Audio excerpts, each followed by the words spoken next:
Text 72. Sri Chaitanya Mahaprabhu first of all called for Kashi Mishra, and then for the superintendent of the temple, then for Sarvabhauma Bhattacharya. Text 73. When these three people came before the Lord, he begged them to wash the temple known as Gundicha. Purport. This Gundicha temple is situated 2 miles northeast of the Jagannath temple. At the time of the Rath Yatra festival, Lord Jagannath goes to the Gundicha temple from his original temple and stays there for 1 week. After 1 week, he returns to his original temple. It is understood by hearsay that the wife of Indradumna, the king who established the Jagannath temple, was known as Gundicha. There is also mention of the name of the Gundicha temple in authoritative scripture. The area of the Gundicha temple is estimated to be 288 cubits by 215 cubits. The main temple inside is about 36 cubits by 30 cubits, and the meeting hall is 32 cubits by 30 cubits. Text 74. Upon hearing the Lord's request for them to wash the Gundicha temple, the Padicha, the superintendent of the temple, said, quote, "My dear sir, we are all your servants. Whatever you desire is our duty to perform." Text 75. The king gave a special order for me to do without delay whatever your lordship orders. Text 76. My dear Lord, washing the temple is not service befitting you. Nonetheless, if you wish to do so, it will be accepted as one of your pastimes. Text 77. Quote, "To wash the temple, you need many water pots and brooms. Therefore, order me. I can immediately bring all these to you." End quote. Text 78. As soon as the superintendent understood the desire of the Lord, he immediately delivered 100 new water pots and 100 brooms for sweeping the temple. Text 79. The next day, early in the morning, the Lord took his personal associates with him, and with his own hand smeared sandalwood pulp on their bodies. Text 80. He then gave each devotee a broom with his own hand, and, taking all of them personally with him, the Lord went to Gundicha. Text 81. In this way, the Lord and his associates went to cleanse the Gundicha temple. At first, they cleansed the temple with the brooms. Text 82. The Lord cleansed everything inside the temple very nicely, including the ceiling. He then took up the sitting place, Singhasan, cleansed it, and again put it in its original place. Text 83. Thus the Lord and his companions cleansed and swept all the temple's buildings, big and small, and finally cleansed the area between the temple and the meeting place. Text 84. Indeed, hundreds of devotees were engaged in cleansing all around the temple, and Sri Chaitanya Mahaprabhu was personally carrying out the operation just to instruct others. Text 85. Sri Chaitanya Mahaprabhu washed and cleansed the temple in great jubilation, chanting the holy name of Lord Krishna all the time. Similarly, all the devotees were also chanting and at the same time performing their respective duties. Text 86. The entire beautiful body of the Lord was covered with dust and dirt. In this way, it became transcendently beautiful. At times, when cleansing the temple, the Lord shed tears, and in some places he even cleansed with those tears. Text 87. After this, the place where the deity's food was kept, Bhoga Mandir, was cleansed. Then the yard was cleansed, and then all the residential quarters, one after another. Text 88. After Sri Chaitanya Mahaprabhu collected all the straw, dust, and grains of sand in one place, he gathered it all in his cloth and threw it outside. Text 89. Following the example of Sri Chaitanya Mahaprabhu, all the devotees in great jubilation began to gather straws and dust in their own cloths and throw them outside the temple. Text 90. The Lord then told the devotees, quote, "I can tell how much you have labored and how well you have cleansed the temple simply by seeing all the straw and dust you have collected outside." End quote. Text 91. Even though all the devotees collected dirt in one pile, the dirt collected by Sri Chaitanya Mahaprabhu was much greater. Text 92. After the inside of the temple was cleansed, the Lord again allotted areas for the devotees to cleanse. Text 93. The Lord then ordered everyone to cleanse the inside of the temple very perfectly by taking finer dust grains and grains of sand and straws and throwing them outside. Text 94. After Sri Chaitanya Mahaprabhu and all the Vaishnavas cleansed the temple for a second time, the Sri Chaitanya Mahaprabhu was very happy to see the cleansing work. Text 95. While the temple was being swept, about 100 men stood ready with filled water pots, and they simply awaited the Lord's order to throw them. Text 96.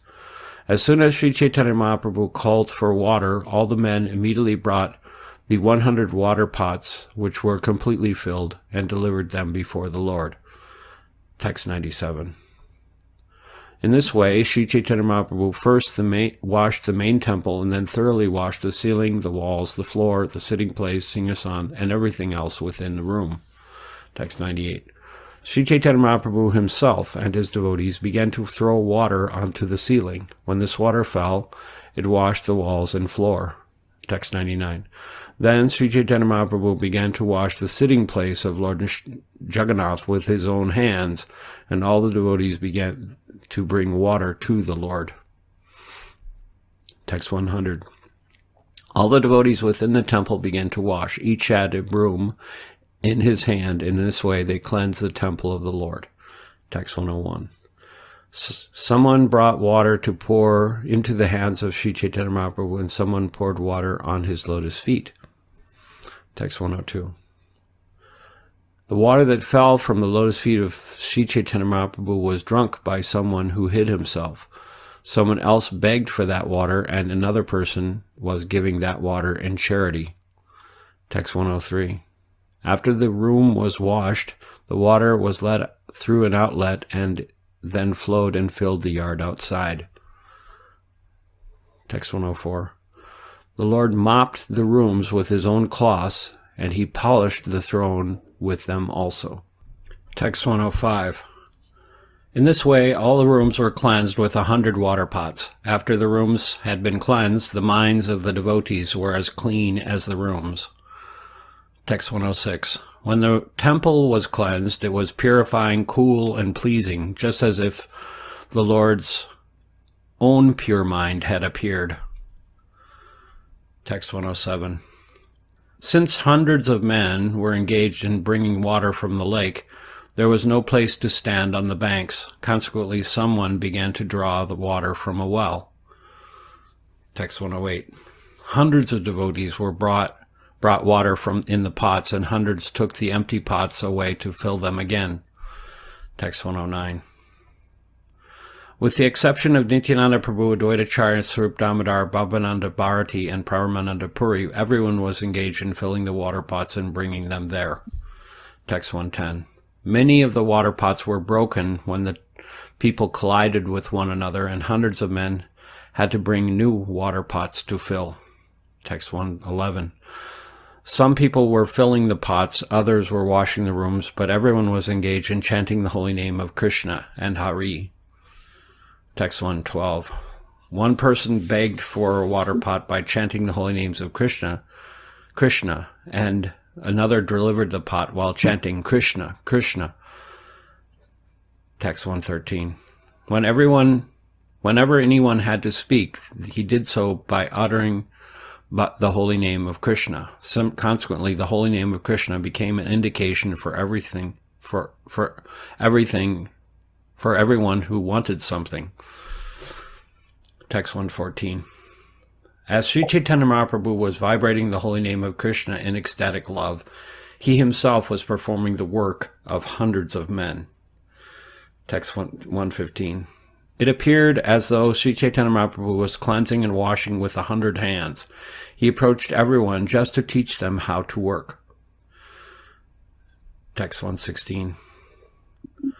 When he saw someone doing nicely, the Lord praised him, but if he saw that someone was not working to his satisfaction, he immediately chastised that person, not bearing him any grudge.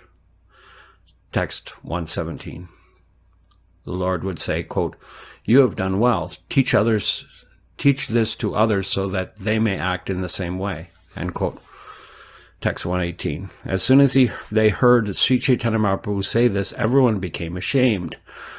Thus they began to work with great attention. Text 119. They washed the Jagamohan area and then the place where food was kept. All other places were also washed. Text 120. In this way, the meeting place was washed, the entire yard, the raised sitting places, the kitchen, and every other room. Text 121. Thus, all places around the temple were thoroughly washed within and without. Text 122. After everything was thoroughly washed, a Vaishnava from Bengal, who was very intelligent and simple, came and poured water on the lotus feet of the Lord. Text 123.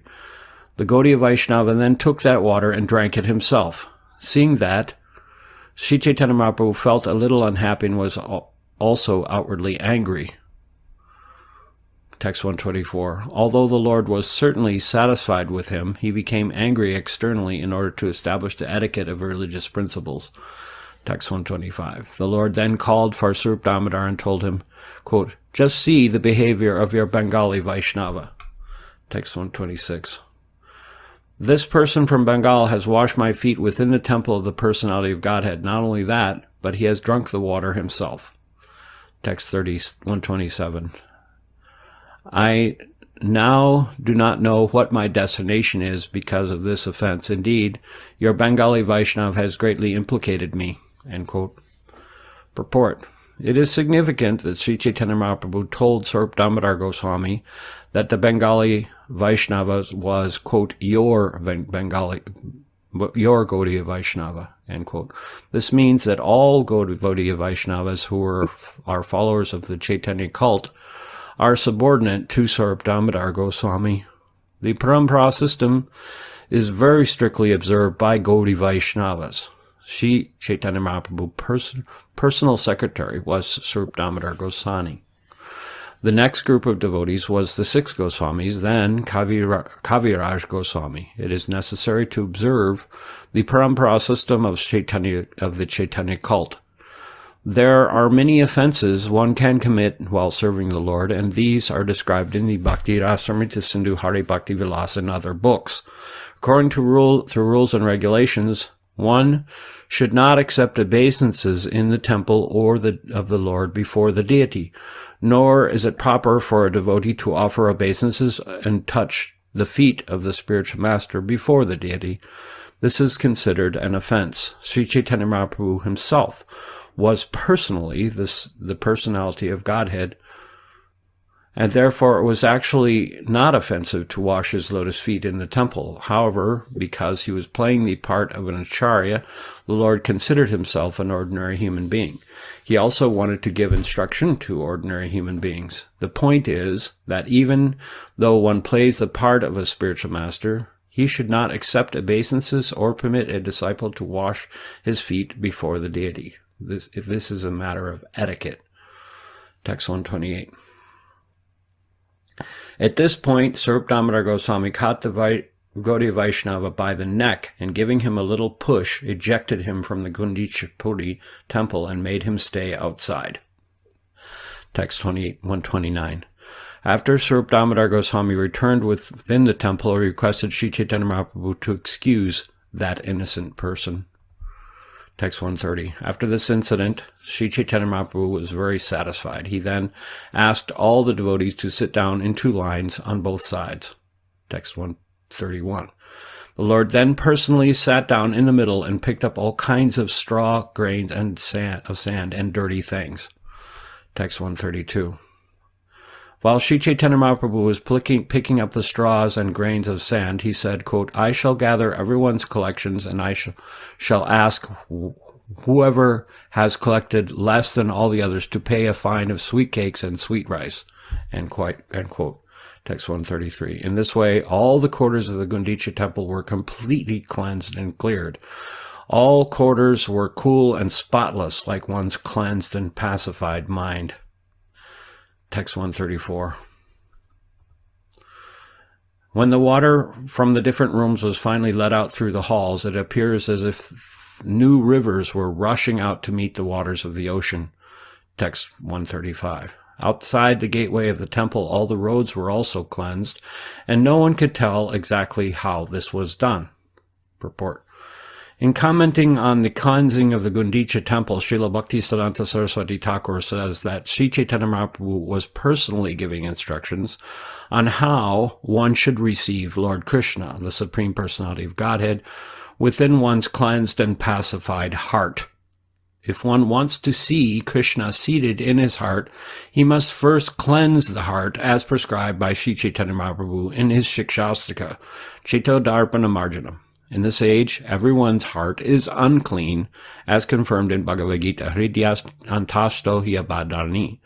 To wash all dirty things accumulated within the heart, Sri Chaitanya Mahaprabhu advised everyone to chant the Hare Krishna mantra. The final result will be that the heart is cleansed, Cheto Darpana Marjanam. Similarly, Srimad Bhagavatam 1.2.17 also confirms this statement, Shinvanta Sarkata Krishna Punya Shavana Kirtana Hridyantasto Hyabadani Vidunoti Saritsatam.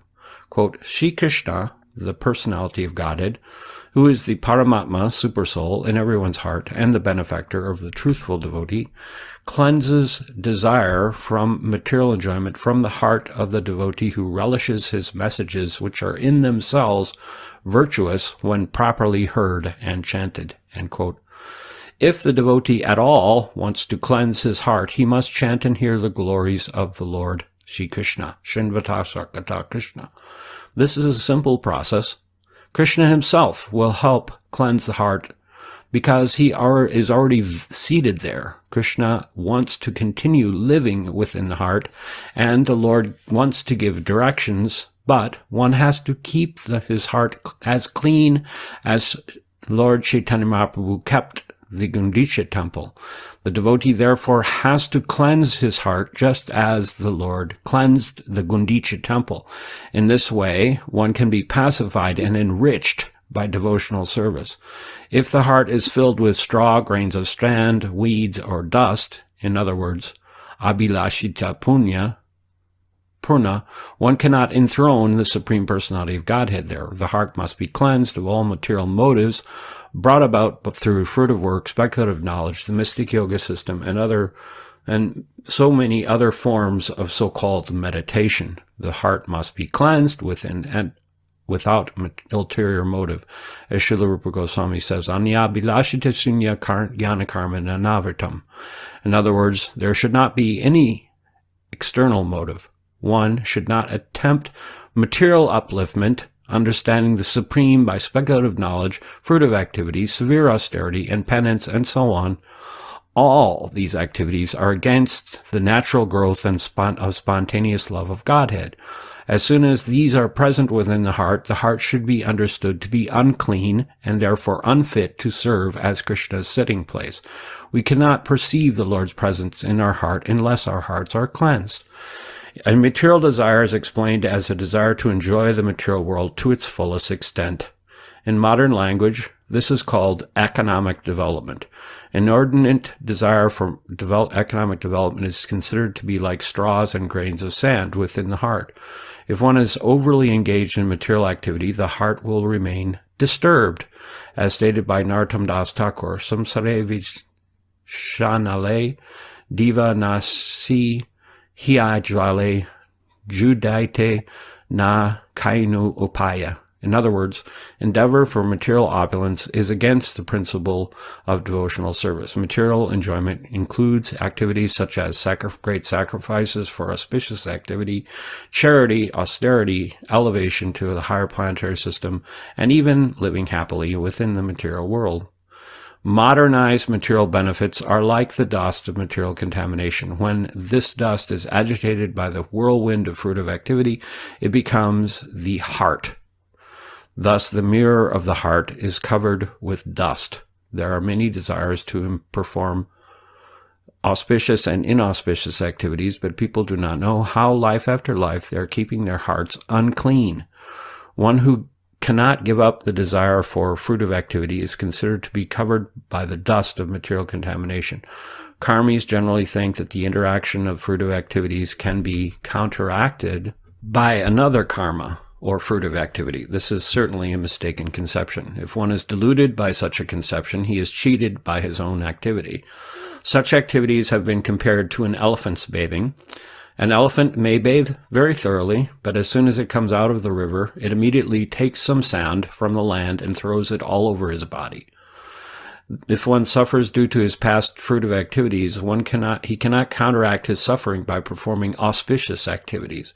The sufferings of human society cannot be counteracted by material plans. The only way suffering can be mitigated is by Krishna consciousness. When one takes to Krishna consciousness and engages himself in the devotional service of the Lord, beginning with chanting and hearing the glories of the Lord, the cleansing of the heart begins. Impersonal speculation, monism, merging into the existence of the Supreme, speculative knowledge, mystical yoga, and meditation are all compared to grains of sand. They simply cause irritation to the heart.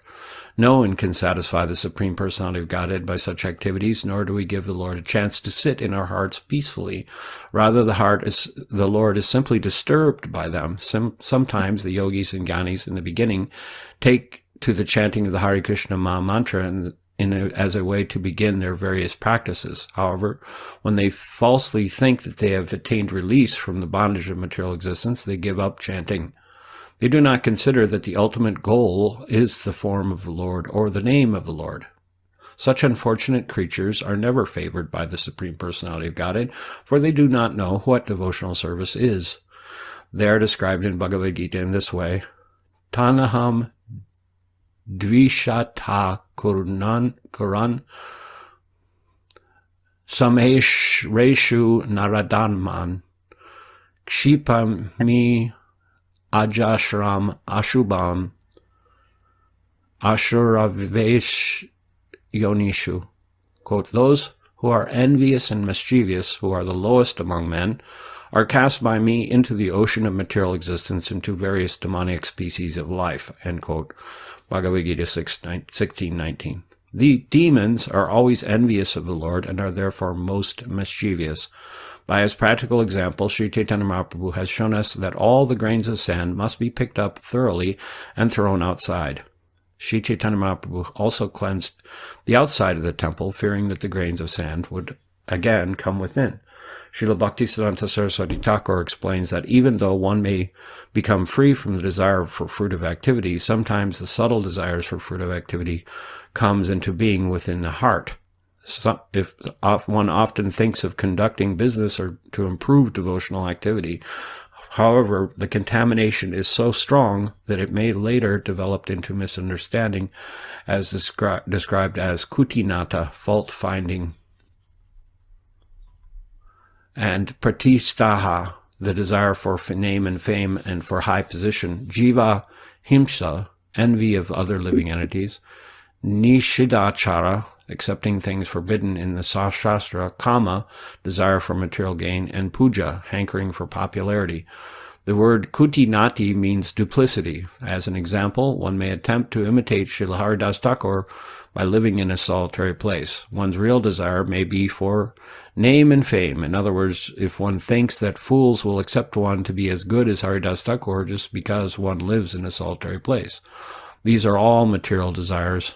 A neophyte devotee is certainly to be attacked by other material desires as well, women and money. In this way, the heart is again filled with dirty things and becomes harder and harder, like that of a materialist. Gradually, one desires to become a reputed devotee or an avatar incarnation. The word jiva himsa, envy of other living entities, actually means stopping the preaching of Krishna consciousness. Preaching work is described as paropakar, welfare activities for others. Those who are ignorant of the benefits of devotional service must be educated by preaching. If one stops preaching, simply sits down in a solitary place, he is engaged in material activity. If one desires to make a compromise with the Mayavadis, he is also engaged in material activities. A devotee should never make compromises with non-devotees. By acting as professional guru, mystic yogi, or miracle man, One may cheat and bluff the general public and gain fame as a wonderful mystic, but all this is considered to be dust, straw, and grains of sand within the heart. In addition, one should follow the very good principles and not desire illicit sex, gambling, intoxicants, and meat. To give us practical instructions, Lord Sri Chaitanya Mahaprabhu cleansed the temple twice. His second cleansing was more thorough. His idea was to throw away all the stumbling blocks on the path of devotional service. He cleansed the temple with firm conviction, as is evident from his using his own personal garments for cleansing.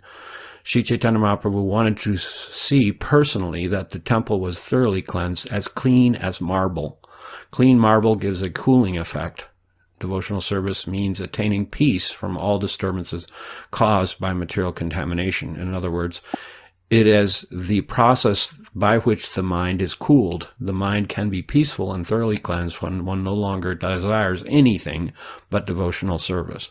Even though all dirty things may be cleansed away, sometimes subtle desires remain in the mind for impersonalism, monism, success, and the four principles of religious activity, dharma, artha, kama, and moksha. These are like spots on a clean cloth. Sri Chaitanya Mahaprabhu also wanted to cleanse all these away. By his practical activity, Sri Chaitanya Mahaprabhu informed us how to cleanse our hearts. Once the heart is cleansed, we should invite Lord Sri Krishna to sit down, and we should observe the festival by distributing prasad and chanting the Hare Krishna Maha Mantra. Sri Chaitanya Mahaprabhu used to teach every devotee by his personal behavior. If one spreads the cult of Sri Chaitanya Mahaprabhu, accepts a similar responsibility. The Lord was personally chastising and praising individuals in the course of the cleansing, and those who are engaged as acharyas must learn from Sri Chaitanya Mahaprabhu how to train the devotees by personal example. The Lord was very pleased with those who could cleanse the temple by taking out undesirable things accumulated within. This is called anartha nivritti, cleansing the heart of all unwanted things. Thus, the cleansing of the Gundicha Mandir was conducted by Sri Chaitanya Mahaprabhu to let us know how the heart should be cleansed and soothed to receive Lord Sri Krishna and enable him to sit within the heart without disturbance. Text 136. Sri Chaitanya Mahaprabhu also cleansed the Nishinga temple inside and outside. Finally, he rested a few minutes and then began dancing. Purport.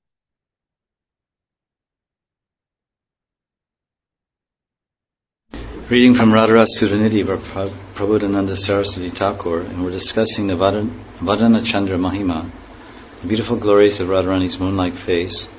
This is text 126, where he's describing the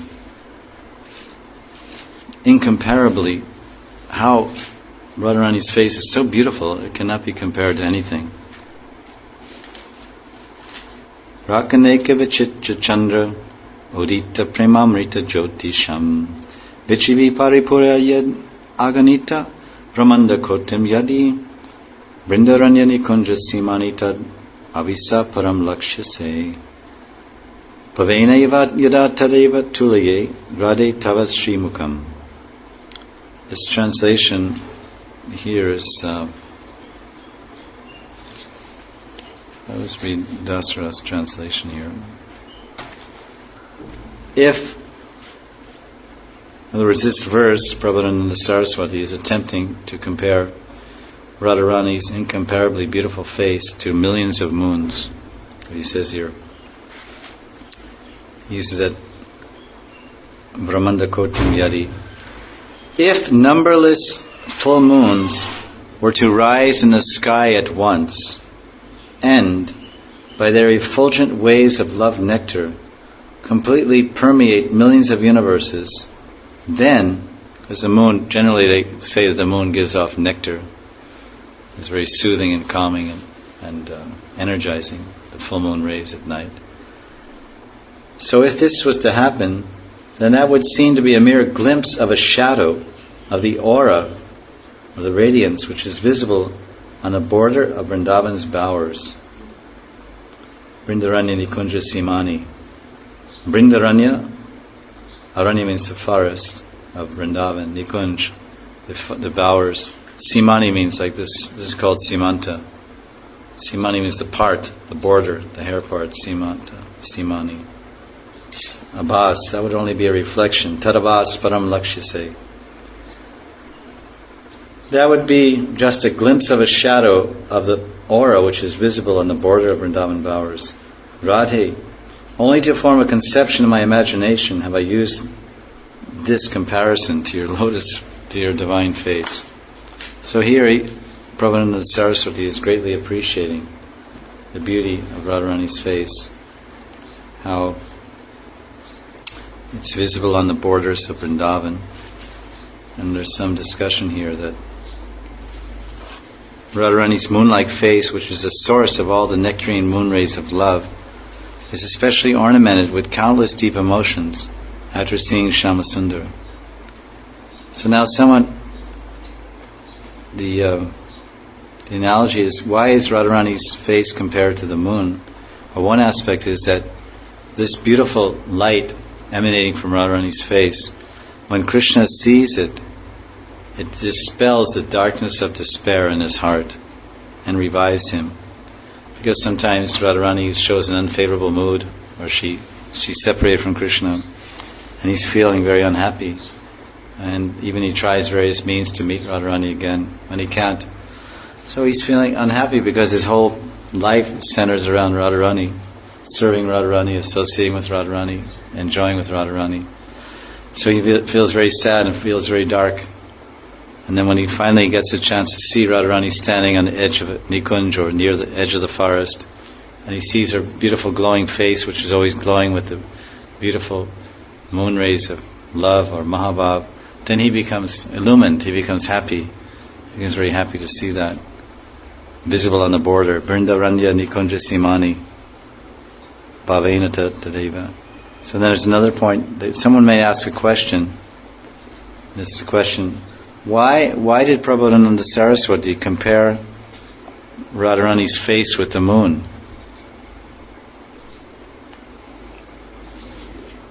So they says here that kavis or poets are very much accustomed. They do this a lot. They say Chandramukhi. Even they use words like Chandramukhi to refer to Radharani. Your face is like the moon, Chandramukhi. Poets are accustomed to comparing Radha's face with the moon. This is the defense. If someone challenges Prabhupada Saraswati, he says, why did you do this? Why did you compare Radharani's face to the moon? He said, well, poets do this. I'm a poet, and they do like this. That's why I made this comparison. And then he might say, well, the reason I'm using all these poetic expressions to describe her face, is saying, Rakaneka Vichitra Chandra Udita Premamrita Jyotisham. He's saying that her face is more beautiful and more effulgent, and her face doesn't just emit some cool rays, it emits Premamrit Jyoti, Premamrit Jyoti, the light of nectarine prem, love, emanates from her face. It's not an ordinary moon, and this is a special moon. And but then he might also say, well, it wouldn't look nice if I just wrote down face. Krishna saw Radharani's face on the edge of the bower, and he became attracted, he became happy. Well, that's very flat. So the use of the words lotus face or moon face, they nourish the beauty of the expression. Although, of course, these material things can never equate with the beauty of Radharani's face. So that's kind of his defense. Because you see, when you read Ananda Vrindavan Champu or Krishnaika Kumudi or any of these wonderful poetic descriptions of Radha and Krishna's Leela and their Nam, Rup Gun Leela, or Gopal Champu, Jiva Goswami, and Madhav Mahotsav by Jiva Goswami. There's so many beautiful poetic expressions they use. There's one place in Ananda Vrindavan Champu where Kavi Karnapur, for 2 pages, he describes the moonrise. And for 2 pages, verse after verse, he connects the moonrise to Radha and Krishna, their face, their beauty, their love, their exchanges. So it goes on and on and on. It's just the poetic expression to deepen our appreciation, to enhance our attraction to the Lord. So this verse is there that if millions of universes would be filled with the waves of ambrosial love, which is the effulgence of many simultaneously rising wonderful full moons, It would only slightly resemble the beauty of your face that is visible in the arbors of Vrindavan. I can only make comparison with an idea. In other words, to form a conception in his imagination. It says, Bhavenevat Yada Tadeva Tuliye. Tuliye means to measure, right? Tulsi means to measure, to weigh, to be equal. Like we say Tula Nakshatra, Tula means the Libra, balance, to weigh. So Bhavana means conception, idea, Bhavana. So I'm just trying to give everyone some idea. In other words, Radharani's face is incomparable. It's wonderful. Nothing can compare. But by chance, if you want to compare it. And of course the Acharyas are telling us that in bhajan, if someone's doing bhajan at the level of bhav, this bhavanaiva, this conception will become real. Now we hear about the glories of Radharani's face, how it is so incomparably beautiful, far more beautiful than millions of moons rising in the universe, emanating Premamrita Jyotisham, a wonderful light of Premamrita, nectarine prem. And when Krishna drinks that nectar with his eyes, then he becomes saturated with happiness and loving mood. Just like when we drink the nectar of Harikatha, we become saturated with tamagun, and we fall asleep. And we fall asleep. At any rate. Yeah. So anyway, the nourishment is going into the soul, although the senses may be somewhat subdued. So this is at the level of bhav. If we come some lifetime to level of bhav, then we will also see this face, and we'll try to we'll try to find words to describe it, and this is what Prabhupada Saraswati in his Siddhadeha and his Sakhi Sarup and Sarupa Vesh, he's actually seeing this beautiful face of Radharani. And if you experience something wonderful, you want to share it with your friends. I especially remember in the early days, in the 70s, sometimes different friends would get together and take different herbs and other things, and have some extraordinary feelings. They would have some type of universal feelings in what we call cosmic consciousness, where you would feel like one with everyone and feel friendly feelings for everyone and want to embrace everyone and love everyone and run around here and there and just say, it's so wonderful, it's so beautiful, it's so sweet, and let us all join together and hold hands and dance in a circle. And these kind of feelings were there. Of course, they were induced in an artificial way. But if someone has pure consciousness and actually realizes Krishna at the level of bhav, then he'll feel so blissful. Anandam buddhivardhanam. He'll be swimming in an ocean of bliss, and he'll want to share it with others. And you see, when you associate with the great pracharaks and premi bhaktas of Gaudiya mission, how much they're in a mood of sharing, how much they're in a mood of distributing the amrit that they're relishing. I remember Gaur Govinda Swami and other great Vaishnavas. They were in bliss. They were really anandam buddhivardhanam. And you could see the bliss on their faces if you had the opportunity to see them personally. And then you could hear the bliss in their singing. Nitai gunamani amhar, Nitai gunamani. I mean, you could hear it. And then their lecture, they were just relishing. And they were trying to convey to all the devotees how much bliss there is in Krishna consciousness. Take it, take it, take it. So Prabhupada Saraswati is one of these well-wishers, he's relishing, he's seeing this face, and he says, oh everyone, if you could just see what I see. As people in the 70s used to say, if you can only feel what I feel. I'm feeling something extraordinary. Do you feel what I feel? Oh no, you can't feel. Let me embrace you, and then maybe you can feel it. So Prabhupada Saraswati, he's trying to embrace everyone with his words, with his Sanskrit poetry. Do you know what I'm feeling? Do you know what I'm seeing? It's something extraordinary. It's some chamatkar. Listen, everyone. Rakaneka vichitra chandra udita premamrita jyotisham brindarani nikunja simani tarabisa param lakshyase. Anyway, then he says, I can't find the words. Bhavenaivat gira tadeva tuliya. Anyway, I just tried. Radhe Sri Mukham. And then again, he's seeing the face in his Sri Mukham, this beautiful mukha of Radharani. Anyway, I just use these words. I just try to use some words to give some bhavana, give some kind of conception. Anyway, Hare Krishna. And eventually, by that pure nam, that Shuddha nam, you'll see what I'm seeing, and you'll relish what I'm relishing, and you'll feel what I'm feeling. So now I'm just pointing you in the right direction. Go on, go on, go on. Age karo, go further, go further. So this is the inducement of Prabhupada Saraswati Thakur for all of us. It's a boost for our bhajan, a kick in the pants, as they say. A boost, a bhajan booster shot to get enthusiastic, to encourage us to go forward, go deeper, go higher, surrender now, don't wait. Then tomorrow we'll hear more about the sweetness of Radharani's golden lotus face. Was there any questions? It's a very short class. Actually, you have mentioned already that still I like to ask. When they compare Well, if they're obviously the question is we're describing with the material language that's in front of us, that's understandable to our material ears and mind. So these are quite faulty words and language to convey the transcendent beauty of the Lord and His devotees.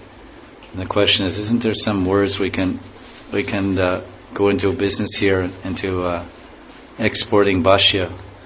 We can go into an export-import business and bring down some spiritual words, bring down some spiritual words from Goloka Vrindavan to aptly describe the Lord and His devotees, their beauty and sweetness. This is the question. Of course, they have so many beautiful spiritual words, which are known as Brajbhasha, and they speak those words. But if we were to bring those spiritual words into this world, then our ears would not be able to hear them, and our minds would not be able to conceive of them, and therefore we could not get any picture at all of what's going on. But when we go there, then we'll get the suitable ears and mind to understand all the proper descriptions of Radha and Krishna. And the greatest poets of the Gaudiya Vaishnava Sampradaya are Kavi Karnapur, Jiva Goswami, and Prabhupada Saraswati. And of course, these are basically the greatest poets in our Sampradaya. Kavi Karnapur was empowered by the toe of Lord Chaitanya. He sucked on the toe of Lord Chaitanya, drew out all the nectar, stored it in his mind, and gave it back as Ananda Vrindavan Champu and other great classics. And therefore, they're doing the best they can to help convey to us in a language that we understand, with ideas that we can conceive, of the beautiful transcendental sweetness of Radha and Krishna's Nam, Rup, Guna and Leela. But that's a nice idea. I like your idea. That let us all go there in the spaceship of spiritual body and enter that divine realm, and then we can really hear what the Manjaris and Sakhis say about Radharani with a pure mind and pure ears, and hear that pure language. Yes. Gurudev had left. How was it over there, he said? This is not how we were thinking. Yeah, well, we have to think somehow or other, because our thinking will bring us to a higher whatever, because a man is only as big as his thoughts, or a woman. So if you have small thoughts, then you can only grow in a small way. So a man is as big as his dreams. Dream the impossible dream. So we have devotees have the biggest thoughts and the biggest dreams and the biggest plans, because we're shooting for the rhinoceros. We're shooting for the Nitya Leela of Radha and Krishna. Nothing less than that. Nitya Leela Pravishta. So our thoughts are residing in the highest realm of the spiritual world, and our aspirations are to attain the most perfect form of Godhead and the most intimate form of Seva, Nikunja Seva and Manjari Bhav. So these high thoughts and high conceptions we always maintain within us, and these are our guiding light, these are our sources of inspiration, and these are that give us shape to our bhajan. So we're thinking about how it is over there, and we're reading about how it is over there. And we're praying to become qualified to serve over there. Although, as you say, when we get there, it won't be anything like what we read or anything like we thought. It'll be so much better. It's Purnam Madam Purnamidam. It's more perfect than we could even imagine. Because all of our apparatus, all of our faculties for meditating, for thinking about, for conceiving, for projecting, for remembering, they're all imperfect. They're all material.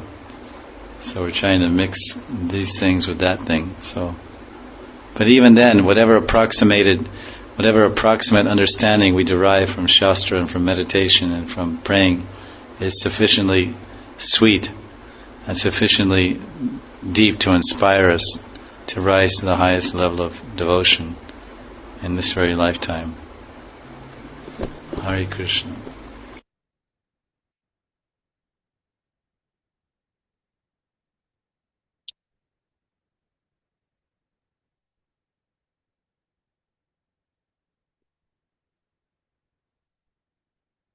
Reading from Radharasa Sudhanidhi by Prabhupada Saraswati. We're discussing about the Vadana Chandra Mahima, the glories of Radharani's moon-like face. And yesterday we heard about how it's impossible to compare her face to anything of this world, although the poets and devotees try to give some reference point by comparing her face to lotus flowers or millions of moons.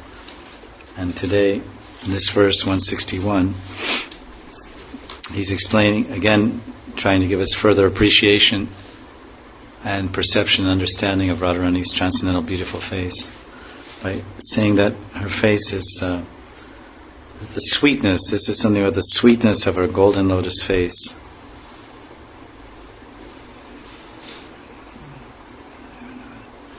Edikanaka sorajam koti tracham shupurnam navanavamakaranda yandi sandarya dhama bhavati lasita chanchati kanjana dwandam asyam tarapi madura hasyam datta dasyam natasya madura hasyam datta dasyam natasya saundarya dham navanava makaranda yandi saundarya dham. Even if 10 million full moonbeams, Chandra Amshu, Purnam, even if 10 million full moonbeams and ever fresh honey, this is Navanava Makaranda. Makaranda means royal jelly, actually. It means honey mixed with pollen. Even if 10 million full moonbeams and ever fresh honey would trickle or pour out from a golden lotus flower, even then, this Sri Radha's sweet smiling face with its, it says here, frisky dancing wagtail bird-like eyes, means her restless eyes, chanchal, which is the abode of all beauty, could not even make it her servant. So that's the translation. I'm sure there's many ways to translate this verse from Sanskrit. But of course we could read also, one godbrother, he also translated this verse. You can see what he says. He always has a very poetic statement. If you take a golden lotus flower and then a golden lotus flower full of radiant moonbeams, the flowing source of newer and newer honey juice, the very abode and treasure house of beauty, then you add a pair of frisky wagtail birds for eyes, then still that would never form a befitting comparison for Radha's face radiant with gentle sweet smiles. So that's also a nice, maybe more logical presentation. In other words, you mix all these different things together. These are poetic ways of describing the features of Radharani's face. Because the face has a radiance, the face has color and radiance, and the face has, of course, emotion and bhav, which we read in some verses. This is all about the radiance of the face, the radiance, when we talk about moonbeams, says Koti Chandram Shupurnam. Koti means millions. This is about the radiance, the effulgence, the tej of Radharani's face. Millions of moonbeams. It's nothing. Can't compare. Then okay, it's radiant, it's attractive. Radiance itself is attractive. Young people have a radiance. When they become old, then there's no more tej, there's no more radiance in the face. This is Maya's arrangement, I suppose. You're radiant and attractive when you're young, then that's sufficient to find a man and woman, get married. And then once you're tied up together and secure in that line, then everything diminishes. Everything falls apart, falls down, sags down, falls down, hangs down. And then the radiance diminishes, and it's just on and on to doomsday. But not so in a spiritual world. So this radiance of Radharani is always shining, ever shining, and in the sadhakas who surrender to her service and take shelter of her feet, they can someday see that shining face in their mind's eye and their sporti, that beautiful. And that's just what he's seeing, of course, in his Sarupa Vesh, his absorption in his Siddhadeha, in his Manasi Seva and Leela Pravesh. He's entering the Leela, and he's actually, his eyewitness news. You were there. Eyewitness news, he's right there. And Tungavidya Sakhi, and Sakhi Sarup, and seeing this beautiful face and trying to share it with us. Like in the old days, they didn't have TV, so the newscaster would try to use words. It's an amazing thing. It's blowing up like this and that. And you're just listening to the radio and you're trying to understand by his language what's happening. At any rate, in his sporti of internal vision, he's trying to report back to us, well, this is what I've seen. And can you see it? Can you appreciate it? We'll try to appreciate it. It's his duty, because devotees, it is their great relish, it is their great happiness to glorify the Lord. It is their great satisfaction. And, of course, that's not their motivation for the activity. Their motivation is to please the Lord by glorifying Him or her, glorifying Radha and Krishna. Whether we derive happiness or satisfaction from that activity is not the issue. It's our seva, and it's our duty, and it's our love to glorify the Lord. But nevertheless, when the Lord is glorified, He comes here and He listens. He says, Naham tishtami vaikunte. He says, Mad bhakta gayanti. He says, Tishtami mad bhakta gayanti. He says that Naham tishtami vaikunte. He says, I'm not in Vaikuntha. And Naham tishtami yoginam hridayeshava. He says, I'm not in the hearts of the yogis, although they're meditating on me, trying to capture me. Where am I? Narada tatra tishtami mad bhakta gayanti. He says, O Narad, do you want to find me? Tishtami, I am standing, I am there, I am wherever my devotees are gayanti. Mad bhakta, wherever my devotees are talking about me, or singing, Gaya means singing or talking about me, I am there, that's where you'll find me. I go there, and if I go there, then Radha goes there.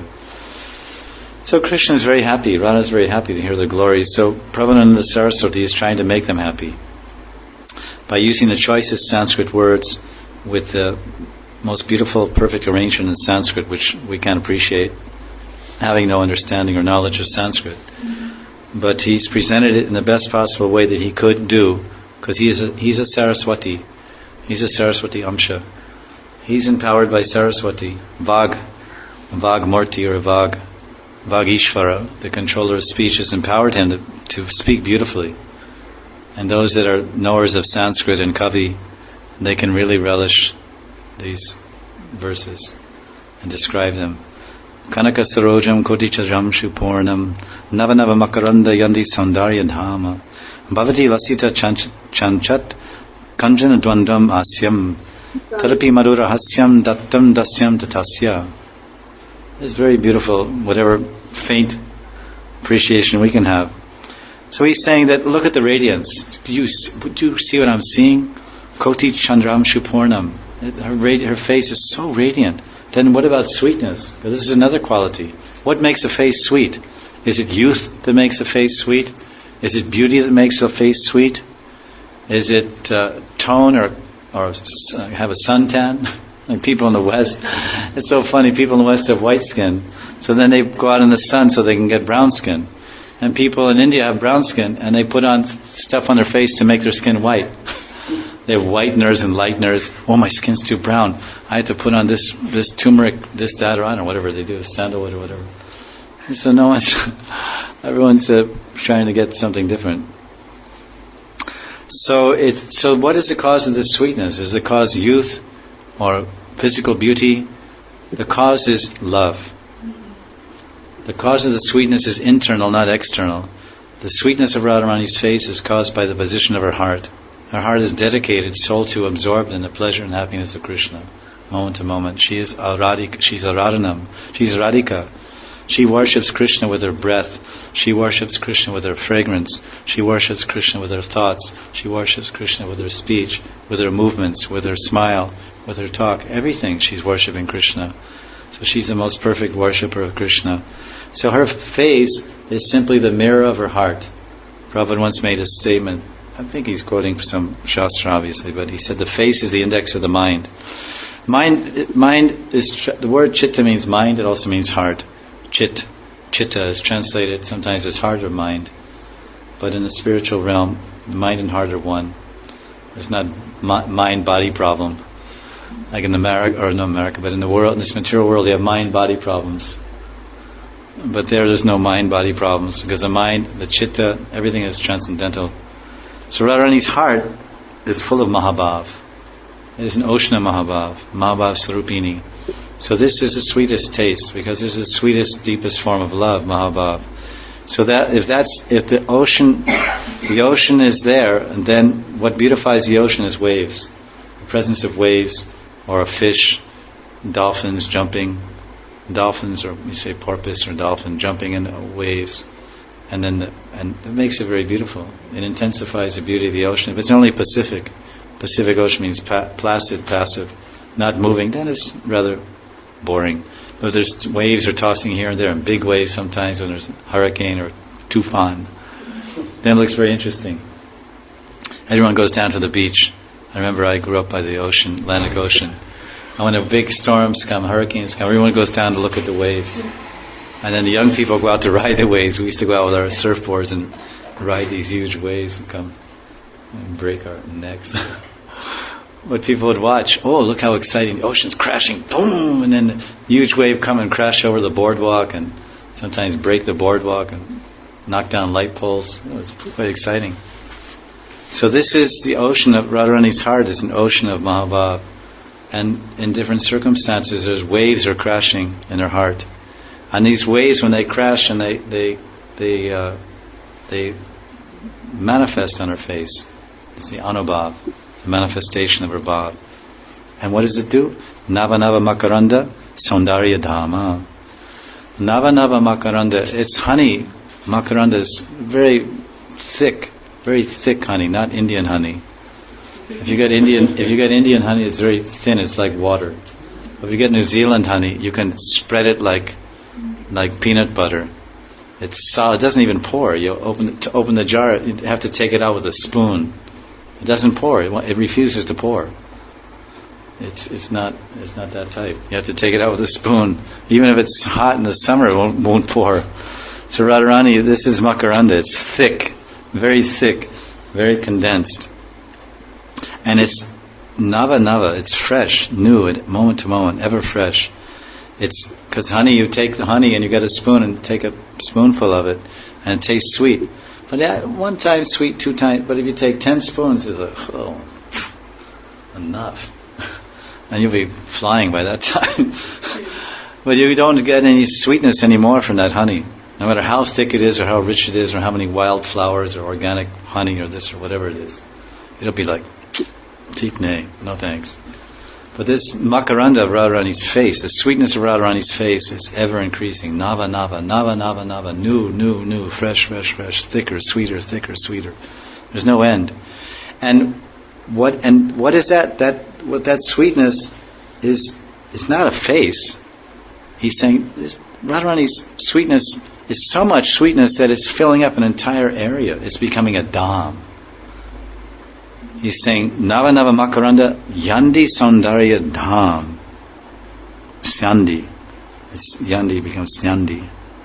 It's this trickling, it's Saundarya, that the Radharani's face, wherever it shines, wherever her face shines, wherever that nectar flows, it creates an abode of beauty. Because there's nothing more beautiful than love. And where love is being expressed, that becomes a Saundarya Dham, that becomes a beautiful place. And they write about the beautiful people. Oh, the beautiful people, the rich people, the nouveau rich or whatever. And they go here on safari, and they go here on parties, and here and there, and they enjoy. But just Radharani's face, her face alone, it creates an entire Dham. The whole of Braja Dham is called Sri Dham Vrindavan. Sri Dham Vrindavan. This is the abode of Radha. Sri Dham Vrindavan. Van means forest, Vrinda means Tulsi. And Vrinda means also group. Vrindavan Dham, Vrindavan means Vrinda means group. Gaur Bhakta Vrinda Ki. See, it means wherever the Gaur Bhaktas are. So Vrinda means group, collection. That means this Dham, Vrindavan, there's collections of forests, there's groups of forests, there's Kadamba Kandi, and there's Ashok Van, and there's this Van, there's Shamkuti, there's all groups of Vans all over this place, so it's called Vrindavan. Doesn't mean there's forests of Tulsi, everywhere a bunch of Tulsi plants. How can you dance in the Tulsi? Tulsi, there's no room to dance. So it means there's Kadamba Kandi, and there's all these Kandis, Vrindavan. So it's Vrindavan, or Vrindavan, whatever you want to say it. Now they say Vrindavan, but it's not really the way it's properly said. It should be Vrindavan. But even if Indians say Vrindavan, although that's not actually the correct pronunciation. It's not Vrindavan. They say like that. It's Vrindavan. Isn't it? Yeah, it's like not, the A is hardly long, it's not like it is, now people say Vrindavan, it's like Vrindavan, yeah, it's just it's very small, short, long A, Vrindavan. At any rate, because you were born here, so you know. But we say Sri Dham, it's the Dham of Sri, it's the abode of Sri. This is Radharani's place, because everywhere, the beauty of her love is shining here. The beauty of your love is flowing here. This Makaranda, this Nava Makaranda, Shandi, it says it's trickling from her face, it's flowing from her face, it's flowing from her heart. Like you say, if a volcano is erupting, and you see the lava flowing down the side, you see, oh, look at that lava, it's flowing, it's coming down the side of that mountain. Where's it coming from? Oh, that lava, that volcanic lava, that stuff that flows out of an erupting volcano, it's coming from the side of the mountain. And someone will say, no, it's not coming from the side of the mountain, it's coming from the earth. What do you mean it's coming from the earth?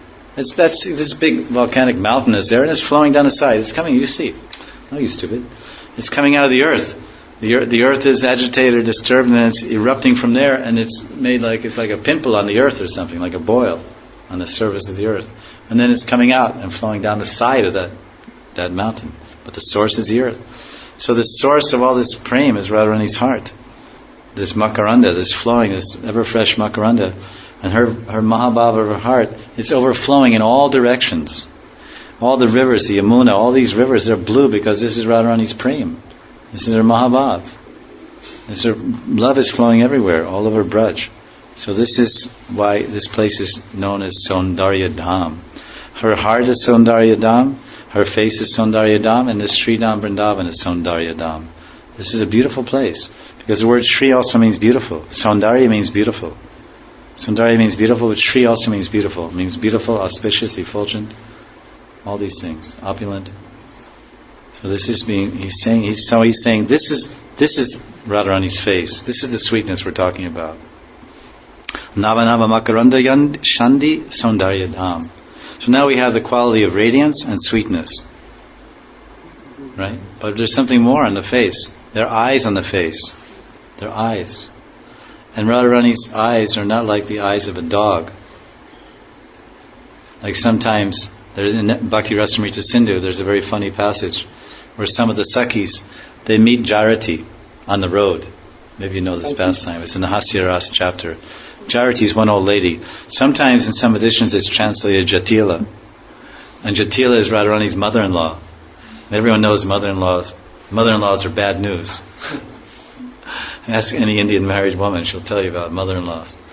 So Jatila is no different. She's the original bad news mother-in-law. Adi bad news. So Jatila, anyway, these Sakhis meet this old Jarati or Jatil on the road, and they say, "Oh, Jarati, you're so beautiful. You're so beautiful. Your face is like the face of a frog. And your eyes are so attractive. They're like the eyes of a dog." If you look at a dog has very dull eyes. They're really dull and look like they're sleeping all the time. There's no shine. There's nothing going on there. They look like they're dead. Your eyes are like a dog.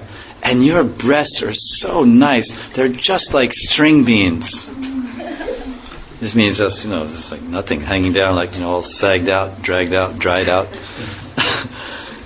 and so because you're so attractive, you must certainly be beyond the call of Krishna's flute. In other words, when he plays his flute, you must be, it doesn't affect you because you're so beautiful. So Radharani's eyes are not like Jarati's eyes. The eyes of a dog. What are they like? What are Radharani's eyes like? Lasita chanchat kanjana dwandam asyam. Lasita chanchat kanjana dwandam. Lasita, it means dancing. There's one type of dance in Rasa dance called alasya. There's Halisaka dance, and then there's Tandava Nritya, Halisaka, and Lasya. Lasya means woman's dance. And Tandava Nritya is that's when Krishna dances, Tandava, like Shiva, Tandava Nritya. He dances in the center, and Radharani plays Veena, and all the gopis go in a circle around Krishna. But Lasya dance is when only the gopis, only the ladies, it means ladies dance. Then Krishna plays Murali in the center, and Radharani's playing Veena. Then all the gopis go around them. All the gopis are holding hands. Like you see these May Day festivals, or May Day, springtime, people go to the park and everyone holds hands and goes in a circle. Like Prabhupada had this in Hippie Hill in 1968. You see in these old movies, Prabhupada was playing, cartels, and all the hippies were dancing around Prabhupada in a Ras Mandal. And they're going in a circle, the boys and girls, and then they go in one circle, then they go the other way. And you can imagine, the Prabhupada, his consciousness is not Hippie Hill consciousness. And his consciousness is not topless and bottomless and all the kind of things people are wearing or not wearing that were dancing around him. His consciousness is Vrindavan. And everything he sees is Udipan for Vrindavan, for Braj Leela. So when he's standing there, he's playing his kartals, and they start dancing in a circle. You can understand. And there's trees all behind them. There's Hippie Hill. It's a park, Golden Gate Park. There's all trees everywhere in the blue sky. He's in Vrindavan. He says, "Oh, this is so nice." The gopis are dancing around Krishna, and he's just thinking of the Ras Leela. Because it's Sankirtan. Once Rameshwar wrote Prabhupada a letter. He said, "Prabhupada, is this Sankirtan, this book distribution, engaging people in book distribution and kirtan, is this in the mood of the gopis in Ras Leela? Is this the mood of the gopis in Ras Leela?" And Prabhupada wrote back and said, "Yes," because I was there. Because I was in LA when he wrote the letter, and we got the letter back, was sent to our temple, to Rameshwar. He said, "Yes, you have understood. Sankirtan is in the mood of Ras Leela." So and that's all. And then everyone has to understand themselves what that means. But so Radharani's face, her eyes are dancing. Her eyes are not dull. They're dancing in chanchat. Chanchat means like chanchal means restless. Her eyes are very exciting. They're dancing eyes. Most people don't have dancing eyes. They're really, if you look at Srila Prabhupada, he's always in Gopi Bhav. So you see Prabhupada giving lectures, his eyes are dancing. He's sometimes very big. So much. Like his eyes are like the pupil of his eyes, the iris is the color, and then there's the sclera. Sclera means the white part around your eyes. When Prabhupada has opened his eyes, you see all this white.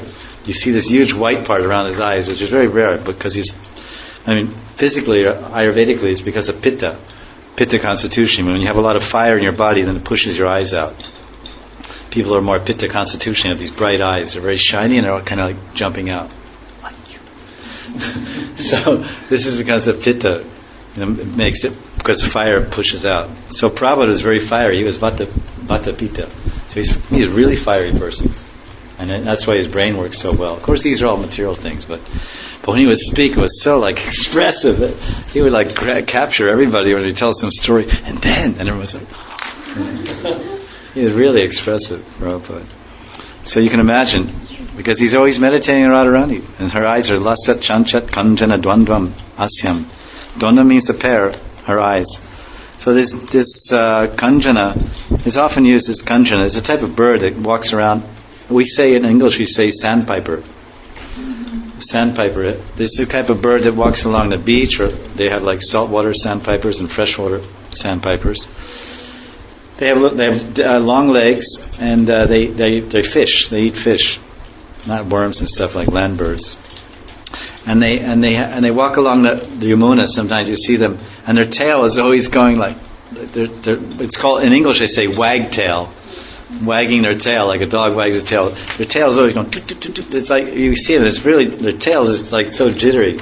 So this is the rishis. I mean, Prabhupada Saraswati. He was doing bhajan on the banks of Yamuna. If you go to what do you call this? This Kaliyarad. You go to Kaliyarad, where this Kanamba is, where Krishna vanquished Kaliya. Right behind there is the Bhajan Kutir and Samadhi of Prabhupada Saraswati. And of course the Yamuna was flowing there, even 100 years ago the Yamuna was flowing there. So he did his bhajan there, so he saw plenty of wagtail birds on the bank of the Yamuna, which we saw when we lived in Dhira Damodara. So he was thinking, oh, Radharani's eyes are lasat. Okay, they're dancing. They're lasat. But we could just say, oh, her eyes are always dancing and restless, chanchal. Dancing means that dancing, they're dancing in some dancing. Everyone knows dancing. So they're dancing. But then you have to add chanchal. Chanchal means that they're unpredictable. Dancing is one thing, but chanchal means unpredictable. Sometimes here, because sometimes she's looking here, and sometimes she's looking there. Sometimes she's looking for Jatila. Sometimes she's looking for Chandravali. Sometimes she's looking for Shaibya. Sometimes she's looking for Sridham. Sometimes she's looking for Krishna. It's unpredictable where her eyes are going to look. And dancing is going on. But then chanchal. But then he's thinking, no, there must be more. This is not enough to say lasita chanchat, that they're restless and they're dancing. There's something more about them. There's some more exciting thing about her eyes. What can I find? What word can I find to describe them? Oh, these birds! Look at the way. It's like so fast.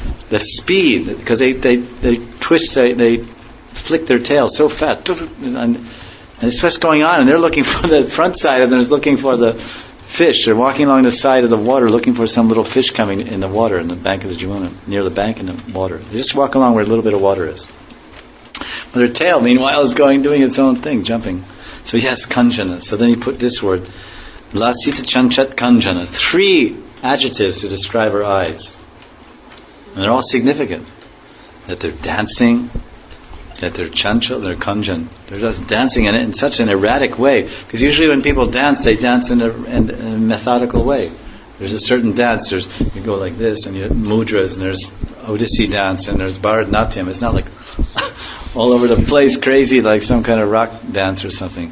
But okay, dancing. But and we have to qualify the dancing. Is this like kanjan? It's like we can't. Is this dancing erratic dancing? Because love makes one erratic and makes one ecstatic. So the ecstatic movements of Radharani's heart, due to the impulse of her Mahabhav, creates an erratic movement of her eyes, which can only be described by saying, La Sita Chanchat Kanjana Dvandvam. And this is how he's describing the sweetness of Radharani's golden face.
Reading from Radharasa Sudhanidhi by Prabhupada Saraswati.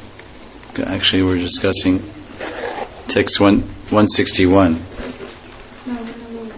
Yeah, about this Nava Nava Madhura, about the sweetness of Radharani's face. And we didn't read the purport of that verse.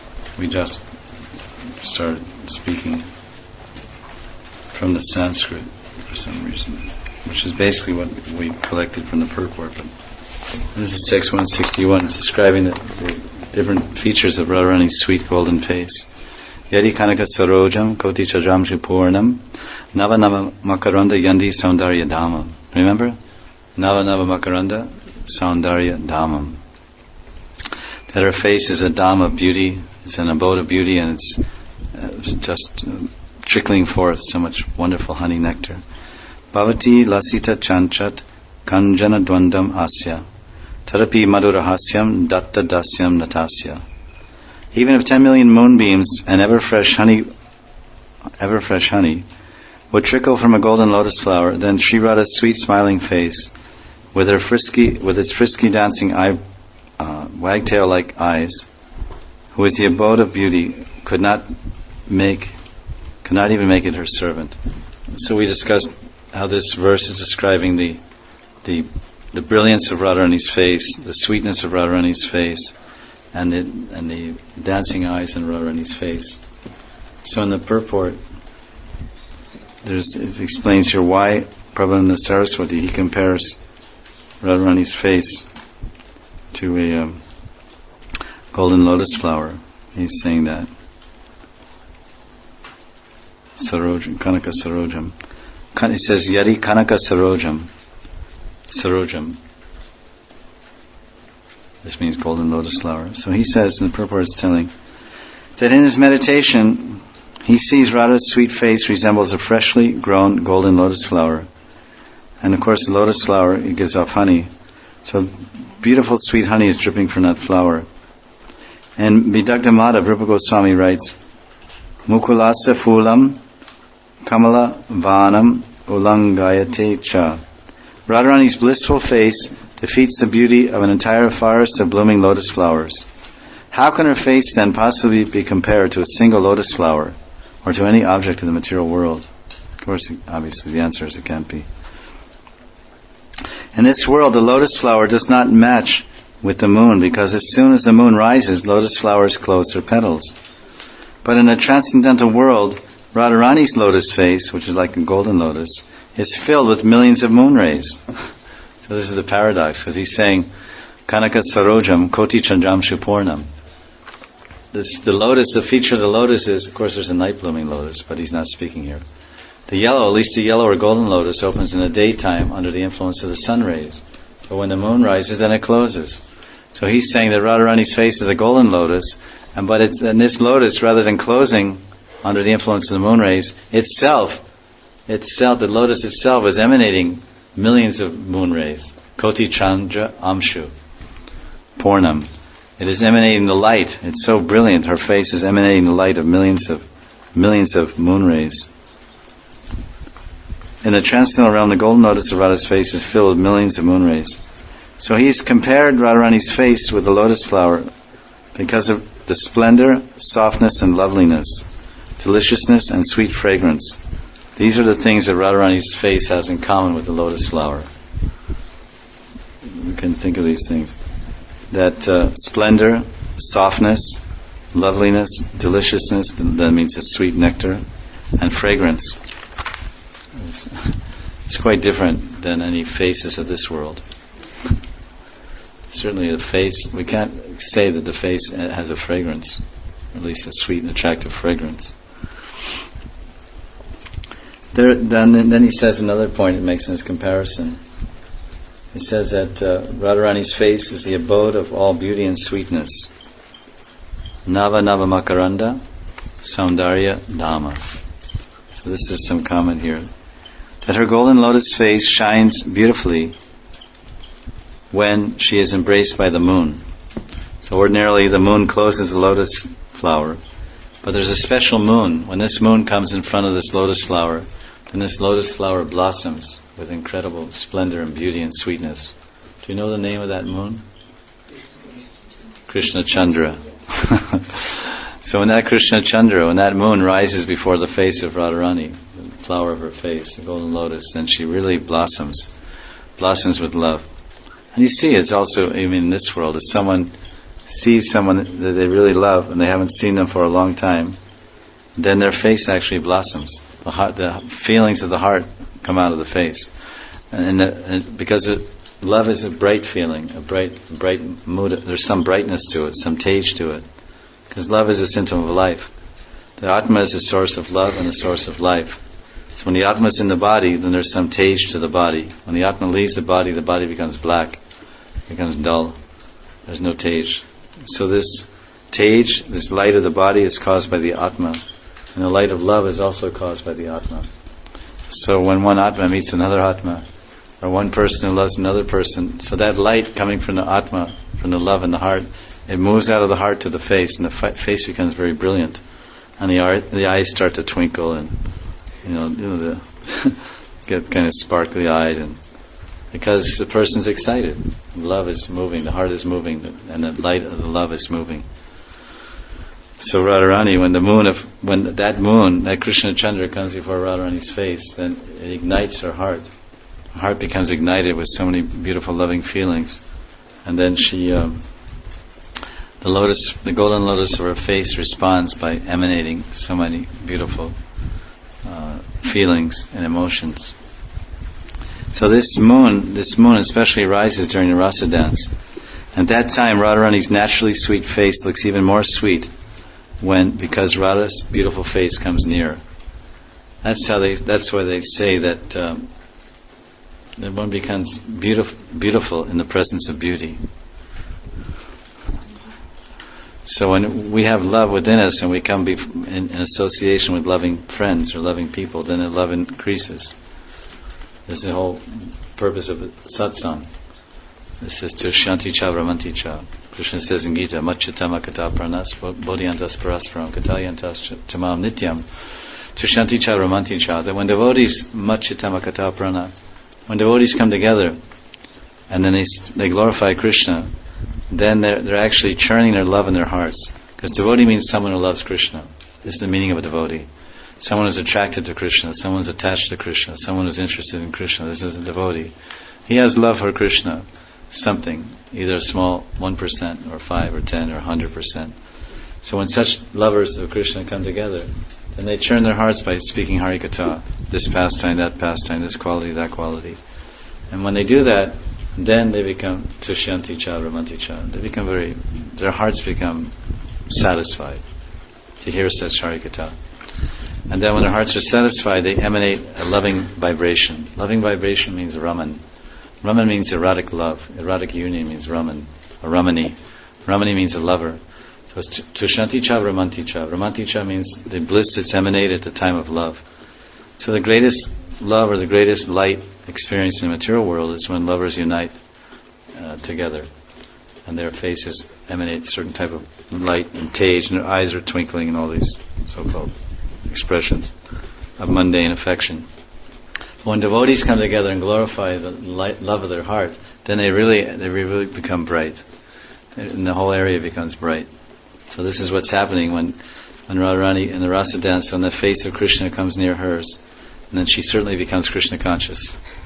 She becomes very Krishna conscious, and she becomes Tushanti. She becomes very satisfied, and Ramanti. She becomes very blissful, and then at that time she starts dripping with sweetness. Honey constantly trickles from Radharani's lotus face like an abode of beauty and sweetness. Makarande Shandi Sandarya Dhamma. So these, of course, are all experiences of one at the level of bhava. When one does meditation, he enters the Leela of Radha and Krishna and sees such beautiful scenes, and they paint the walls of his heart and create incredible impressions there. So Prabhupada Saraswati is such a meditator, such a devotee, that he's seeing such a vision. It's called Spurti or Vispurti or Saksha Darshan. And there's just a difference in intensity between the three, or intimacy. But they're all transcendental revelations. Swayam eva spuratyada. And they come in a pure Seva mind and Seva heart.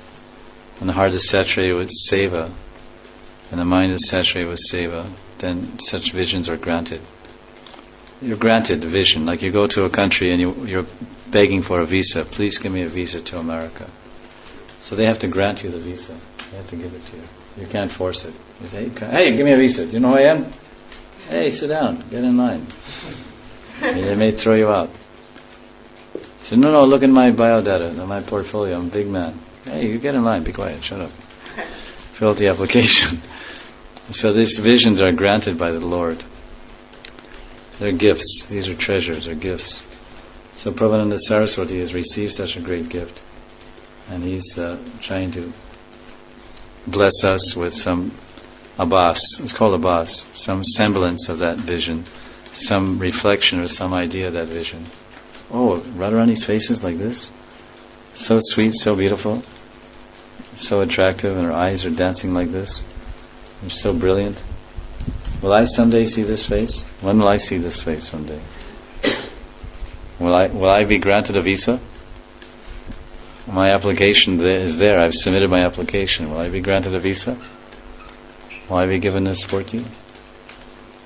Well, yes, you can get a sporti. You can get this vision if you don't want to see anything else. As long as you want to see other things in this world, then you're not really interested. You have other interests. Anya vilashita. So I guess we'll stop there because it's quite a austere situation today. Any comments, questions? Radha Rasuranidhi ki jai.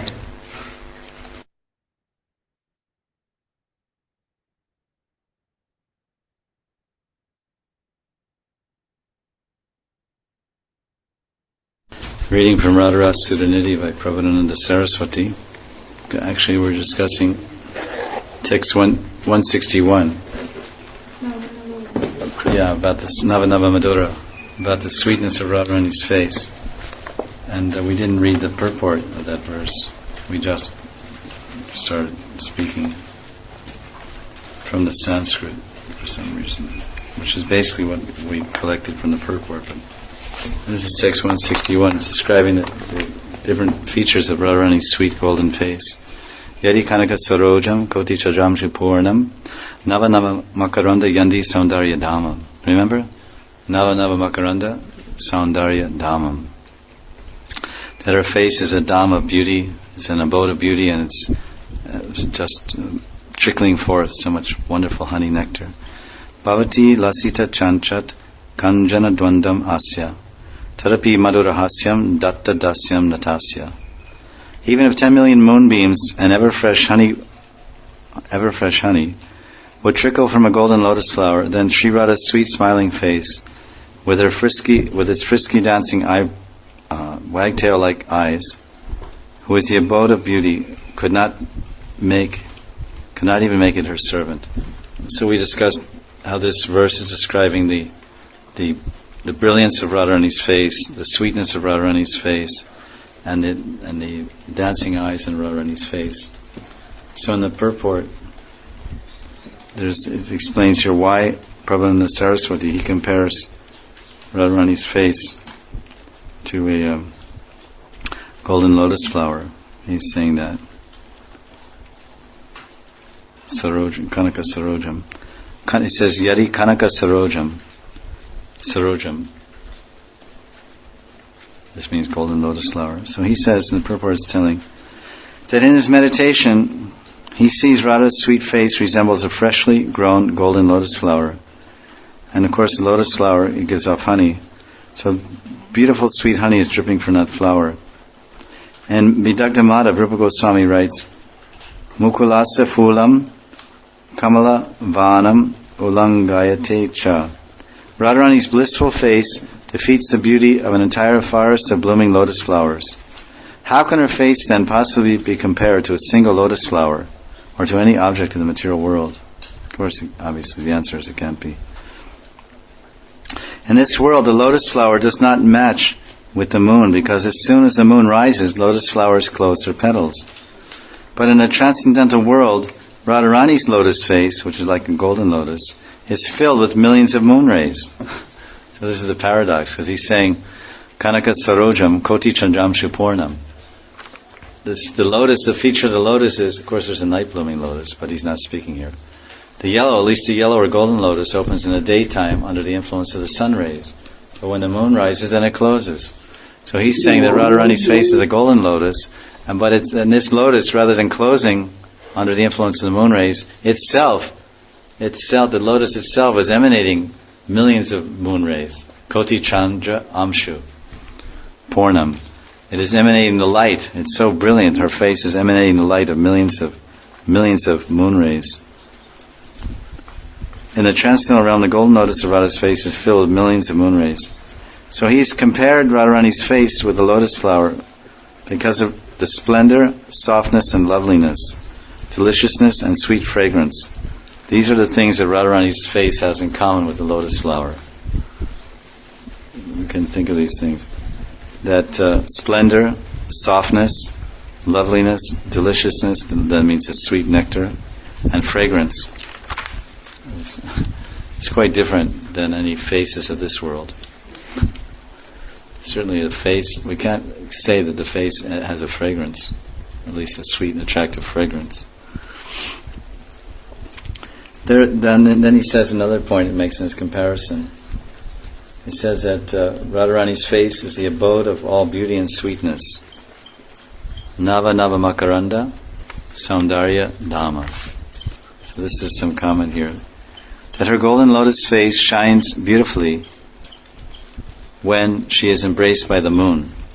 So ordinarily the moon closes the lotus flower, but there's a special moon. When this moon comes in front of this lotus flower, then this lotus flower blossoms with incredible splendor and beauty and sweetness. Do you know the name of that moon? Krishna Chandra. So when that Krishna Chandra, when that moon rises before the face of Radharani, the flower of her face, the golden lotus, then she really blossoms with love. And you see, it's also, even in this world, if someone sees someone that they really love and they haven't seen them for a long time, then their face actually blossoms. The feelings of the heart come out of the face, because love is a bright feeling, a bright mood. There's some brightness to it, some tej to it, because love is a symptom of life. The Atma is a source of love and a source of life. So when the Atma is in the body, then there's some tej to the body. When the Atma leaves the body becomes black, becomes dull. There's no tej. So this tej, this light of the body, is caused by the Atma. And the light of love is also caused by the Atma.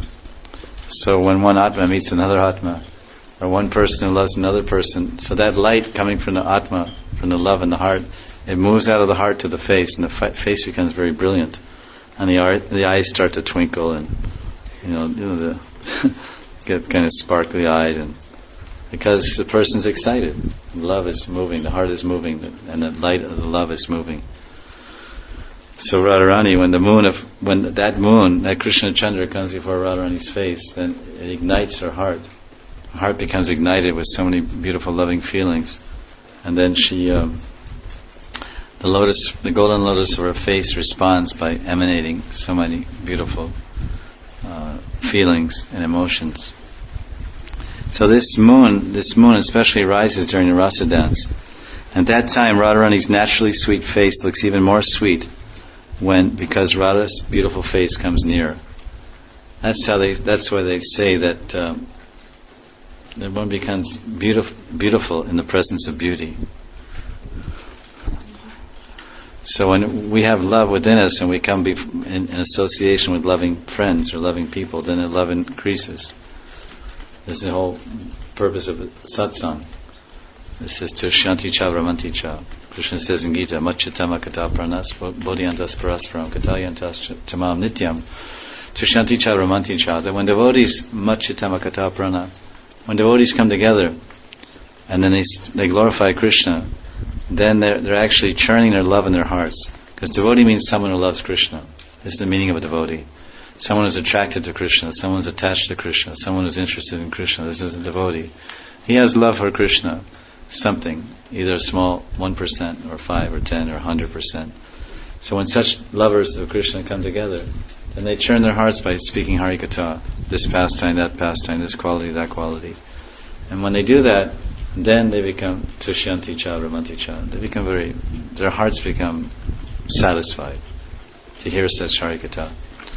And then when their hearts are satisfied, they emanate a loving vibration. Loving vibration means Raman. Raman means erotic love. Erotic union means Raman, or Ramani. Ramani means a lover. So it's Tushanti cha, Ramanti cha. Ramanti cha means the bliss that's emanated at the time of love. So the greatest love or the greatest light experienced in the material world is when lovers unite together. And their faces emanate a certain type of light and tage, and their eyes are twinkling, and all these so-called expressions of mundane affection. When devotees come together and glorify the love of their heart, then they really become bright, and the whole area becomes bright. So this is what's happening when Radharani in the rasa dance, when the face of Krishna comes near hers, and then she certainly becomes Krishna conscious. She becomes very Krishna conscious, and she becomes Tushyanti. She becomes very satisfied, and Ramanti. She becomes very blissful. And then at that time she starts dripping with sweetness.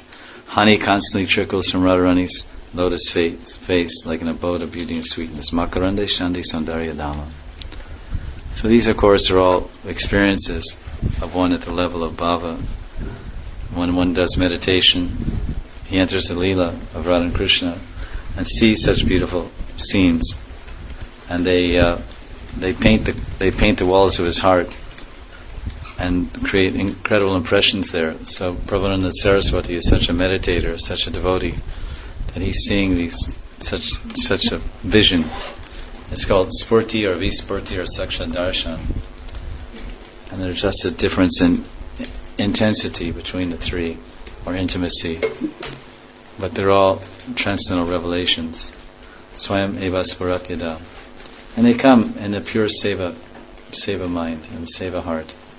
When the heart is saturated with seva, and the mind is saturated with seva, then such visions are granted. You're granted a vision, like you go to a country and you're begging for a visa. Please give me a visa to America. So they have to grant you the visa. They have to give it to you. You can't force it. You say, hey, give me a visa. Do you know who I am? Hey, sit down. Get in line. They may throw you out. So no, look at my biodata, my portfolio. I'm a big man. Hey, you get in line. Be quiet. Shut up. Fill out the application. So these visions are granted by the Lord. They're gifts. These are treasures. They're gifts. So Prabhupada Saraswati has received such a great gift, and he's trying to bless us with some abhas. It's called abhas. Some semblance of that vision, some reflection or some idea of that vision. Oh, Radharani's face is like this. So sweet, so beautiful, so attractive, and her eyes are dancing like this. They're so brilliant. Will I someday see this face? When will I see this face someday? Will I be granted a visa? My application is there. I've submitted my application. Will I be granted a visa? Will I be given this spurti? Well, yes, you can get a spurti. You can get this vision if you don't want to see anything else. As long as you want to see other things in this world, then you're not really interested. You have other interests. Anya vilashita. So I guess we'll stop there, because it's quite a austere.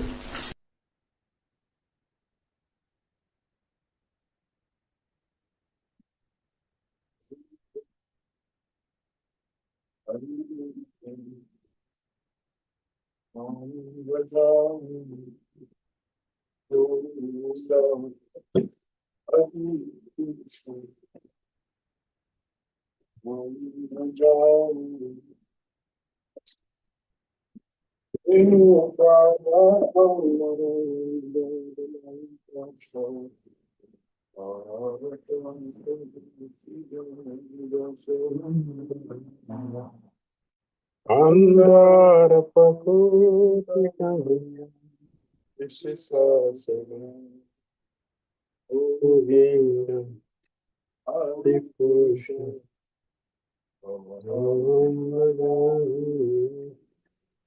Govinda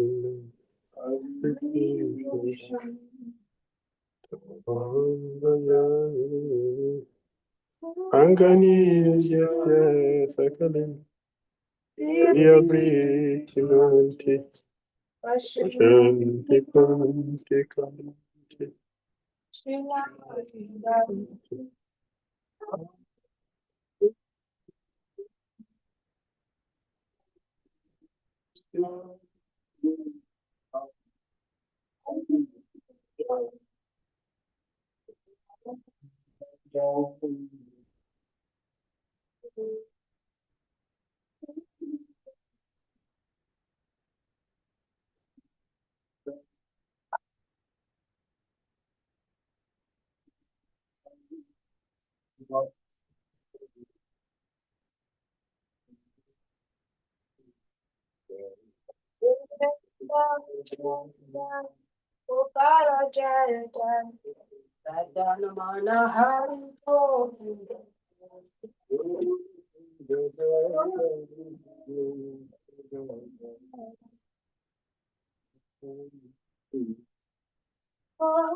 Krishna Messiah,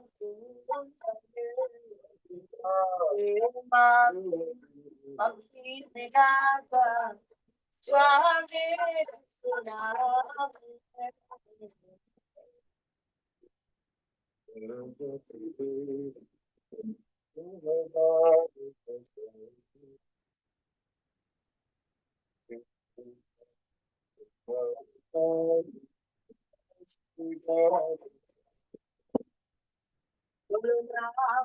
Swami, Saraswati Devi, Oraba, Jai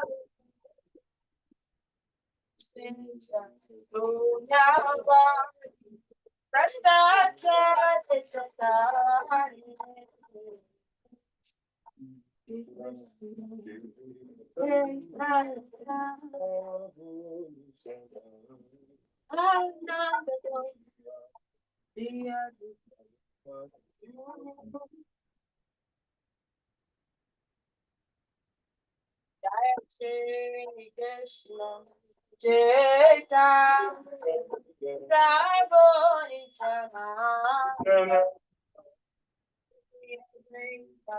Radha Dada Shiva Sade, Oh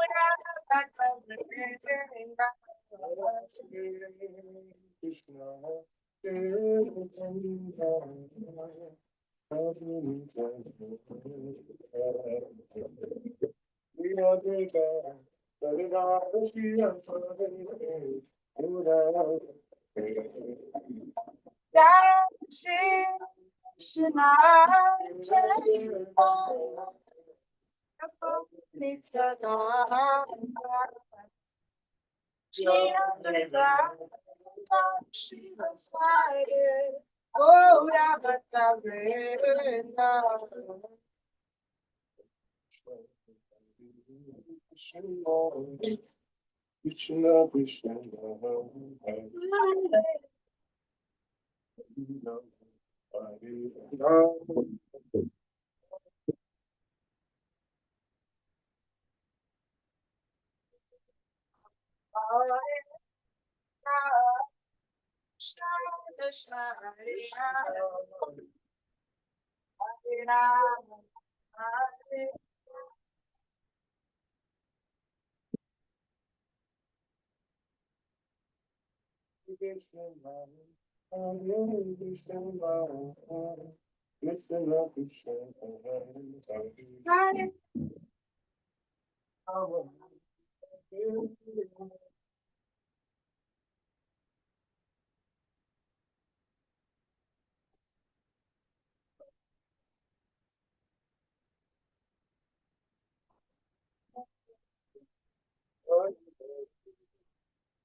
Hare Krishna, Hare Krishna, Krishna Krishna, Hare Hare, Hare Rama, Hare Rama, Rama Rama, Hare Rama, Hare Rama,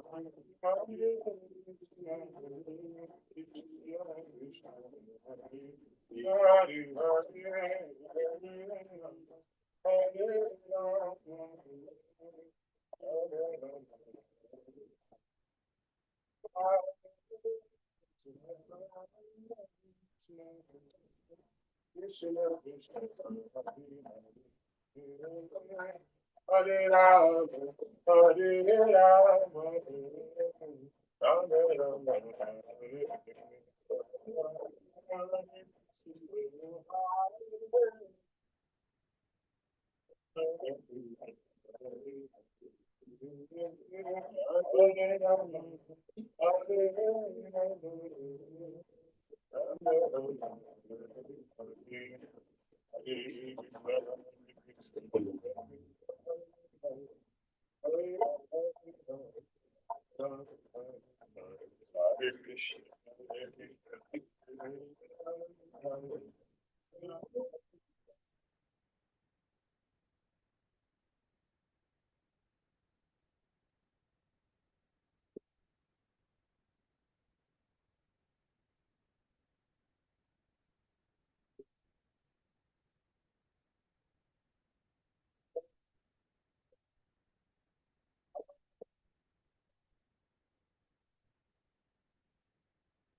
Hare Krishna, Hare Krishna. Hare Krishna, Hare Krishna, Hare Krishna, Hare Krishna, Hare Krishna, Krishna Krishna, Hare Hare, Hare Hare Krishna, Hare Hare.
Live, huh? You're transmitting your worship live.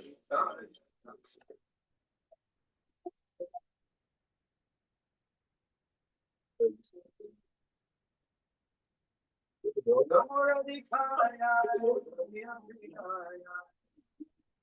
weather has become too hot. That's why it changed to this.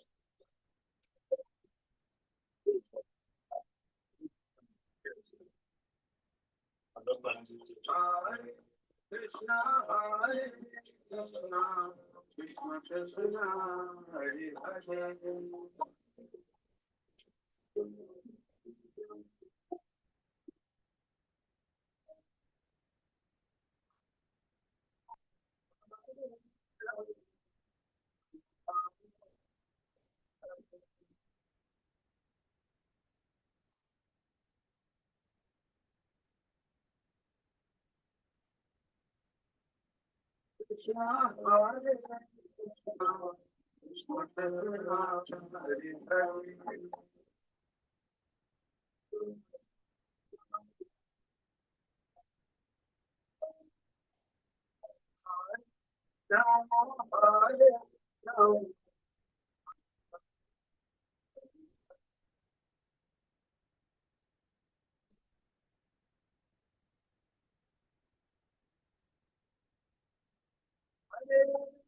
Hare Krishna, Hare Krishna, Krishna Hare Hare.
This much?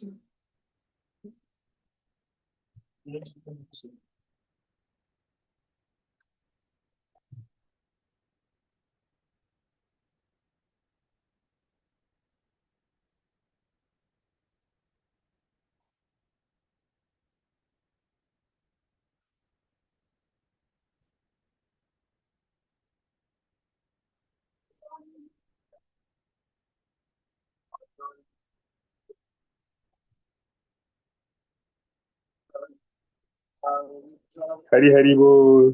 Thank you all very much for your delicious prasad. Thank you. We're going for Guru Puja and Damodara Swami. Everyone. Hare Krishna.